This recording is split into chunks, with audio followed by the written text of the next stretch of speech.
Hi, thanks for joining me on Politics this week.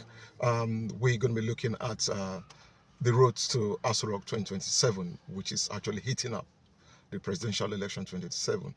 Um, we've seen so many candidates indicated interest. We looked at the last course of last week. We looked at what's his name, Rotimi Amechi, the popular Rotimi Amechi, and we also have been in the course of that same week. We looked at some news coming from Goodluck Jonathan's camp, which is still, I don't know if it's been confirmed now, but again, we yet to get an official confirmation to stay if he's actually going to be going for the race or not. Again, the latest in the list of candidates that's actually warming up to join the race is David Umahi. Again, it's someone I'm going to be talking about in the course of this video. But can I start by asking you to share your thoughts in the course of watching this video? Please feel free to share your thoughts, your opinions, and wherever it is. And please leave some comments. I will be responding appropriately. Okay? Right. Can we start by looking at Rotimi Amechi? Rotimi Amechi happens to be someone we've known, we've got history with, someone we know from the past, someone from the Buhari's administration, was Minister of Transport, I believe. Yeah, I think so. Please correct me if I'm wrong. I think he was the Minister of Transport. Yeah, but let's really look at some of the things that actually drew my attention to his plans to join the race. He talked about scrapping indigenous rights, indigeneurship rights, and moving it from indigeneurship to citizenship rights. You understand? Again, that's something I definitely like to buy into. Please don't get me wrong. I'm not saying I'm going to vote for Rotimi Amechi. I'm only going to be looking at some of the things that actually he stated in his earlier indication of joining the race. Yeah. So let's quickly look at what indigeneurship and citizenship rights are. Again, as we know, Nigeria is a country that is actually being fueled by tribalism, a country that is actually being propelled by tribalism, a country that is actually nosediving, because one of the reasons Nigeria is actually nosediving is because of this very factor, which is tribalism. Rotimi Amechi has actually been able to hit the nail on the head. He's actually been able to pinpoint something that's going to resonate with many Nigerians, and just like he's actually resonated with them, because it's quite relatable. Okay, so let's look at citizenship and indigeneurship rights. Have you ever walked into an office, or have you ever been applied for something and you're told because of the fact that you're from this part of the country or from that part of the country, your case is not going to be prioritized, or your case is going to be prioritized because of the Yoruba factor, the Igbo factor, or the Hausa factor? And what happens to the minority or the tribes in the country? So, Rotimi Amechi, well done if you're listening. You've actually been able to actually nail that accurately, because something that is actually going to resonate with most Nigerians, if you ask me. But again,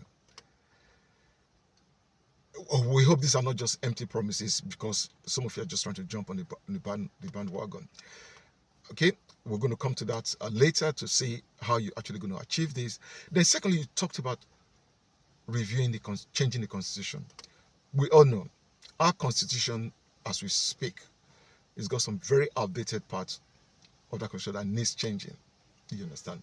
A lot of that constitution that we need to look into. But again, that's a promise that's been made by Rotimi Amechi. It's coming from Rotimi Amechi, and I'm hoping he's going to definitely be looking at that if he eventually is able to get on the ticket and get on the front line into the presidential race. Right. So, again, he talked about ending corruption within 1 month. Come on, Rotimi Amechi. You're planning to end corruption within 1 month. This is something no other leader, no other president in the history of our country, Nigeria, has been able to achieve. You're looking at ending corruption within 1 month in office. and you said if you fail to end corruption within 1 month in office, you're asking Nigerians that you will resign as the president of the Federal Republic of Nigeria if you fail to end corruption in 1 week. How are you going to achieve this? How are you going to meet this goal, Rotimi? Because it's not enough for you to start blowing hot air. You think Nigerians are not going to dig deep and ask questions and look into your history and look into your past as one of the cronies of Buhari in the last regime. Rotimi Amechi, can I start by asking you to do one thing which is needful at this point in time? Because if you're able to do this, Nigerians like myself, we're going to trust you absolutely, 100%, stand behind you, which of course I know is not going to be achievable if we ask you to do it. But first, can we start by asking you to hand yourself into EFCC? Walk into any of the offices, the zonal offices or the headquarters of EFCC, and please hand yourself in. Ask them to probe you. Ask them to probe you. We just want to be 100% sure there are no skeletons in your cupboard. We just want to be 100% sure you have no remnants or no remains of what you looted from Buhari's when you were in office as one of the ministers under Buhari administration. It will be pleasing to know that if this is done, Nigerians will actually stand behind you. Nigerians will actually respect you. You definitely get the ultimate or the utmost support of all Nigerians. But unfortunately, we can't just be making empty promises here and there, throwing promises around thinking Nigerians are going to fall for it. Gone are the days where we actually listen to things like this. You ending corruption within 1 month. You know this is not going to be, it's not something that is achievable. Within 1 month, you end corruption in office. If you fail to end corruption in office, you are going to resign as the president of the Federal Republic of Nigeria. Amechi Rotimi, come on. Who is fooling who? Nigerians are wiser now, especially after the experience under the Buhari government you served. 8 years of Buhari in office. That's left a legacy of calamities. Legacy of calamity. Despite his passing, we still got Buhari's legacies still all over the place. Wherever you turn, you see chaos. Wherever you turn, you see kidnapping. Wherever you turn, you see hunger. Wherever you turn, you see insecurity.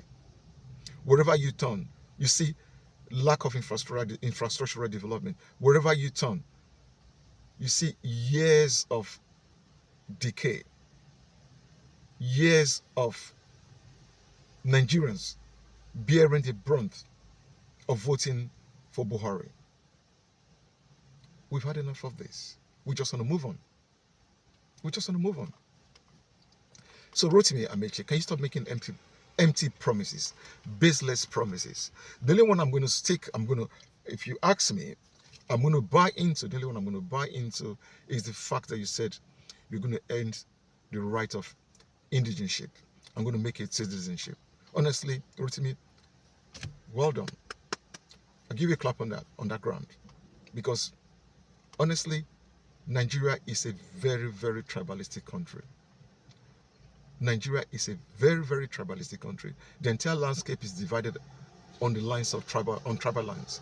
The entire landscape, honestly, of Nigeria is being tribalized. On that ground, I will say, yes, you got my vote on that ground, but I'm not saying I'm going to vote for you. But at least you got a tenth of my vote. You understand? Rotimi Amechi, come on. Come on. Let's stand right behind Peter Obi and support Peter Obi. There is no need having these distractions coming from Tinubu's camp. The entire Eastern region should learn to stand behind, should support Peter Obi. We're having these people constantly coming out and saying all sorts of rubbish about them being a better candidate than Peter Obi. Come on. This is not how it's going to work. This is not how we're going to better Nigeria. We want a better Nigeria. We want a better Nigeria come 2027. The last 8 years under Buhari and the last 2-3 years under President Bola Ahmed Tinubu, we've seen a lot. Nigerians have seen a lot. A lot of people are going through hell. If you ask me, people are going through hell. People want to see a different Nigeria. We're not asking for change because we've asked for change on numerous occasions. Sorry. Nigerians have asked for change. They got more than what they bargained for. They didn't get the change they asked for. They got more than change. They got more than change. Buhari promised change. He brought disaster, brought calamity. Tinubu promised change to look into things. Look at it. Honestly, I'm going to blame President Tinubu. He's actually a very honest man. He talked a lot about Agbado. Nigerians will not be hungry because we got Agbado. Yes, that's exactly what's happening right now. And he said something like, listen, he's going to carry on from where Buhari stopped. And that's exactly what he's doing. The man is a very honest man because whatever he said he was going to do is actually what he's doing right now. So you're not going to blame him. You're not going to blame him. If you listen to, he talked a lot about Gary. Oh, you can't be claiming you're hungry when there's a lot of Gary in place. You can't be claiming you're hungry when you got Agbado in place. Yes. If someone tells you, if you come to if I tell you, if you visit me, I've got lots of Agbado for you to eat, lots of Gary for you to drink, would you still plan on visiting me? No. If I were you, I'll cancel the visit.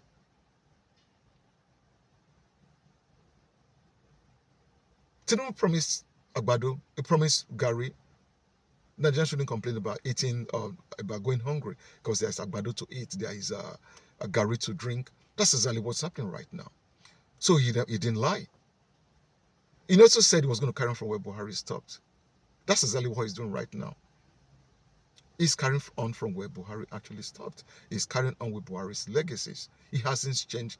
The trajectory hasn't changed a bit. We're still carrying on from where Buhari left off.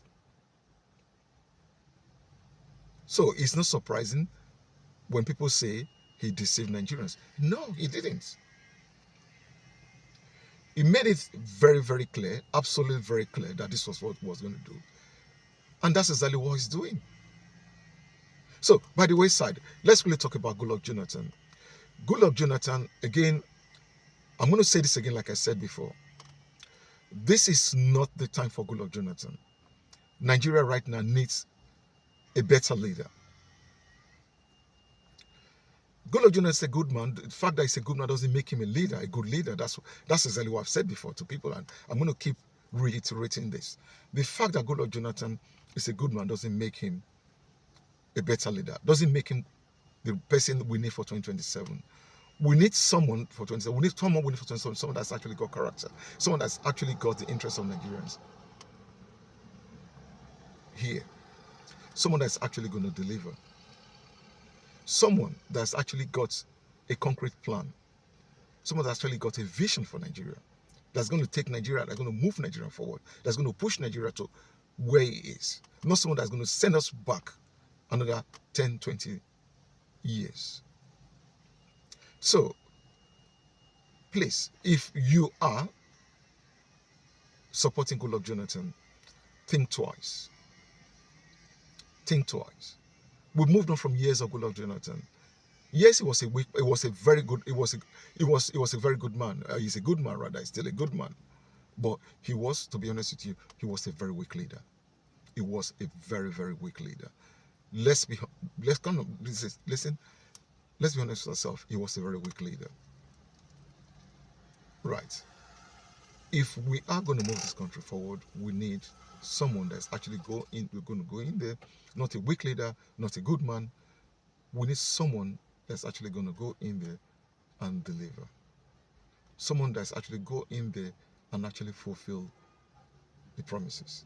Someone that's actually going to go in there and better the lives of Nigerians. Someone that's actually going to go in there and put food on the table for Nigerians. Someone that's actually going to go in there, not completely end the chaos that's happening across the country, but actually do something that Nigerians can actually see and say, you know what, something is actually being done.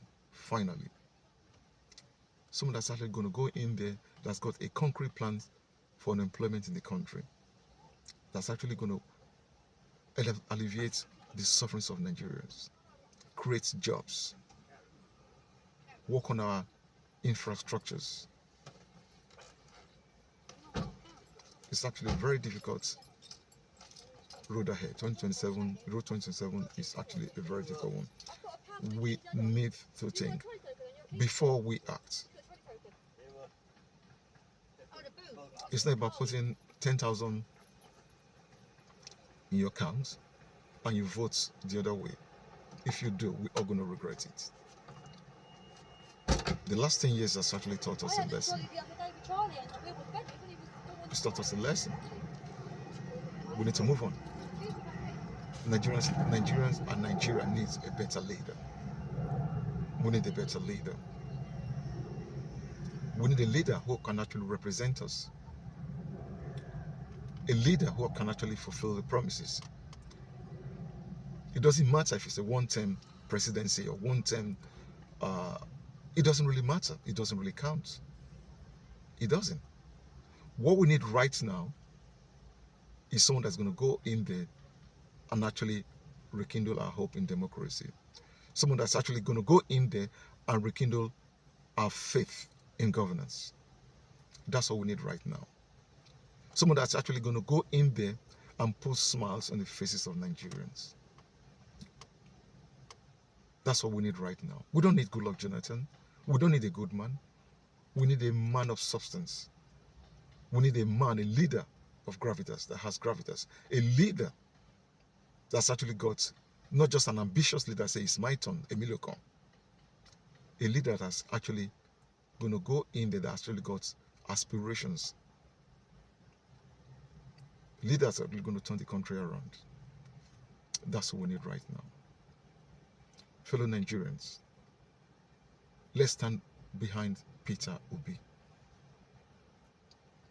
Peter Obi, of all the candidates that are out there, Peter Obi is the person that represents your interest, my interest, our interest, and the interest of our country, Nigeria.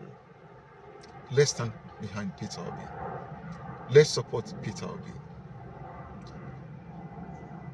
Let's give him what he needs to get into Aso Rock come 2027. This is not the time to start listening to politics of division, politics of tribalism. I don't care if you're an Hausa, I don't care if you're Yoruba, I don't care if you're Idoma, Edo, Ishekiri, Urobo. As long as you're ready to deliver, I will support you. I will stand right behind you. It's time we end the politics of division. It's time we end the politics of tribalism. It's time we end the politics of ethnicity. It's my brother, it's Yoruba, I'll vote for him. It's my brother, it's an Igbo, I'll vote for him. It's my brother, it's an Hausa, I'll vote for him. Listen, has he actually changed our country? No. Nothing is happening in the last 15, 20 years in Nigeria. There's no concrete development. We've been left behind. We've got the same oil that Dubai has got. We've got the same oil that Qatar has got. We've got the same oil that countries around the Middle East has got. Can you go over there and see what they've done with their oil, with their money, with their resources? Nigeria's been left behind in the wilderness of corruption. Nigeria's been left behind in so many aspects of development. It's time we look inward and reflect on what we want come 2027. It's time we ask ourselves, if you're still sleeping, it's time for you to wake up. It's time to let's ask ourselves what we really want from our country, Nigeria. Please, leave me a comment. Please, share your thoughts, share your views, share your opinion. I will respond appropriately. Thanks for watching. Let's make our country great again. Let's make Nigeria great again. Nigeria needs us, and we also need Nigeria.